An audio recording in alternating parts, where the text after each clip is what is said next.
Kita naman sa CCTV ang banayad na trapiko sa National Highway na bahagi ng Barangay San Pablo, Santo Domingo, Ilocos Sur.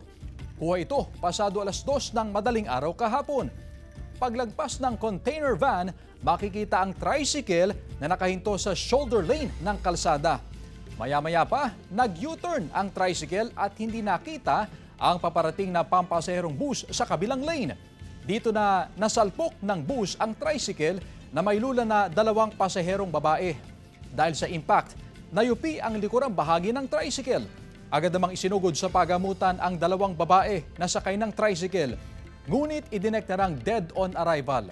Kalaunay, binawian din ng buhay ang driver habang ginagamot sa ospital.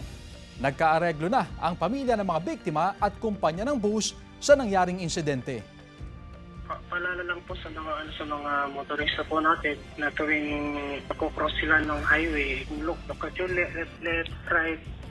Pag-clear po yung kalsada natin, saka lang po tayo tatawid sa kalsada para maiwasan po natin yung ganitong uri ng pangyayari.